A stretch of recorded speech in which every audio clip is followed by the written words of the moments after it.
Bonjour et bienvenue sur afleurdepeau.fr. Je vous accueille aujourd'hui pour une nouvelle vidéo. Donc suite à ma dernière vidéo sur le contouring et le bronzer, je vais aujourd'hui vous parler donc de l'highlighting, qui est en fait la pratique tout à fait contraire mais complémentaire. Donc je vais déjà vous expliquer ce qu'est l'highlighting, contrairement au contouring et au bronzer. Donc on avait vu que le contouring et le bronzer c'était pour creuser le visage et donc lui donner plus de forme et de caractère, alors que le highlighting va faire ressortir quant à lui les zones donc de lumière pour donner un coup d'éclat au visage. Donc pensez Jennifer Lopez, pensez Kim Kardashian.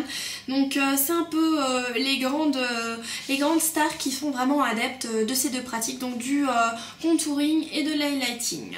Voilà, donc vous avez deux différents produits.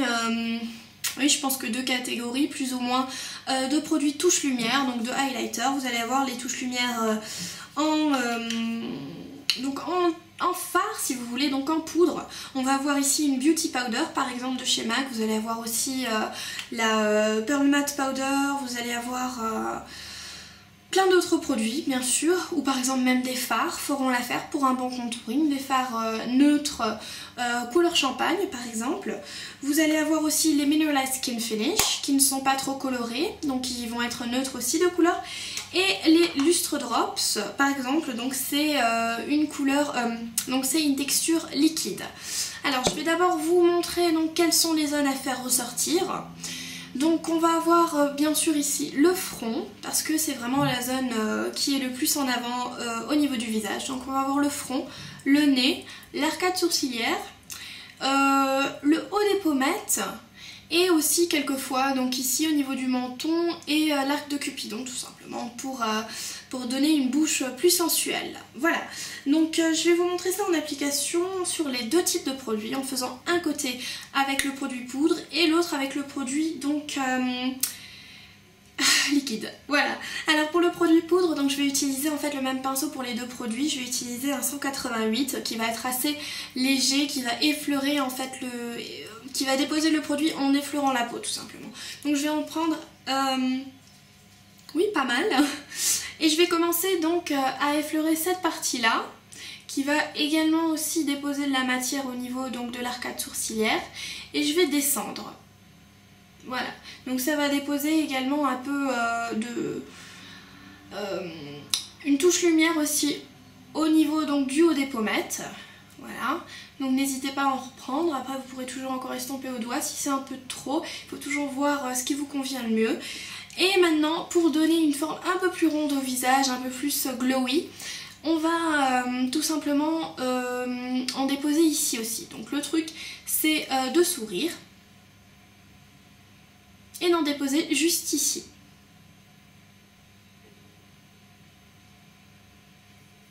Voilà, même si vous avez un blush mat, ça va contraster, tant mieux. Hop. Et ça va vraiment donner un gros coup de peps, et ça va aussi illuminer vos cernes. Voilà. On va également en mettre ici et sur le nez. Voilà. Un peu au-dessus de l'arcade sourcilière. Après c'est toujours à vous de voir, parce que bon, selon la luminosité, selon votre carnation, selon l'endroit où vous allez, selon la raison, donc si vous allez travailler ou si vous êtes en soirée par exemple, ça va être très différent. Donc c'est toujours à vous de voir quel produit vous allez prendre, donc au niveau de la luminosité du produit, et bien sûr où vous allez l'appliquer. Vous allez par exemple pas forcément appliquer partout là où moi je l'ai appliqué, c'est juste à titre d'exemple. Je pense que la zone la plus importante reste celle-ci et ici. Donc vous imaginez un S à l'envers par exemple, tac, tac, tac, ou un Z, voilà. Le Z de l'highlighting. Tiens, j'ai créé un nouveau truc. Tac, tac, tac. Ça c'est vraiment la chose qui va vous donner vraiment un coup d'éclat super joli. Voilà, on va passer maintenant aux produits liquides, donc les Lustre Drops, qui étaient une édition limitée jadis et qui sont maintenant depuis l'année dernière dans la gamme permanente. Donc je vais en poser juste un peu, s'il peut bien. Hop, donc juste un tout petit peu sur le dos de ma main, et je vais en prélever avec le pinceau et on refait la même chose, d'accord? Donc 1, 2, 3.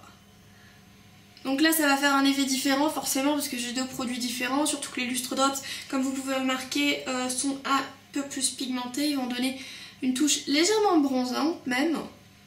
Mais après vous voyez un peu le topo pour les produits crème. On va voir par exemple le stick Yves Saint Laurent qui va avoir la même... qui va pas avoir la même pigmentation mais qui va avoir la même utilité disons. Hein. Voilà. Au niveau du nez, donc n'oubliez pas mon fameux Z. Ah, le Z d'Anaïs, la fleur de peau. Ça y est, j'écris quelque chose, je suis rentrée dans le Hall of Fame. Voilà, hop. Et l'arc de Cupidon. Donc, comme d'habitude, ça va pas passer des masses à la caméra. En revanche, dans la vraie vie, en live, vous allez quand même avoir une différence. Ça va vraiment donner un coup d'éclat à votre visage, vous donner bonne mine. Et c'est très important, surtout si vous portez très peu de maquillage. Donc si vous en portez beaucoup, si vous êtes vraiment avec un smokey eye de tueur, on va peut-être éviter pour ne pas faire trop boule de disco, pot de peinture ou ce qu'on peut... comment on peut qualifier ça autrement. Moi je mets ça vraiment avec un maquillage léger, hein. Après ça dépend aussi du produit. Si vraiment je devais vous répondre quel est mon produit préféré, ben, c'est sans doute les produits type fard.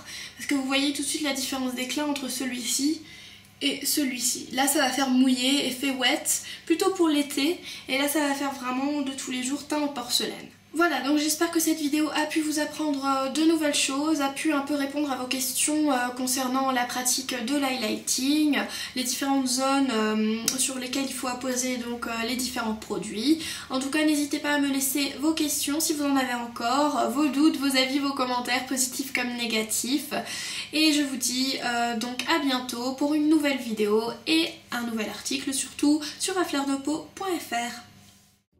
Je vous remercie d'avoir regardé cette vidéo. Si elle vous a plu, n'hésitez pas donc à vous abonner pour ne rater plus aucune vidéo. N'hésitez pas non plus à commenter, à la partager et bien sûr à vous rendre sur le www.afleurdepeau.fr pour encore plus de make-up, de revues et d'articles tout autour du thème de la beauté. Je vous remercie.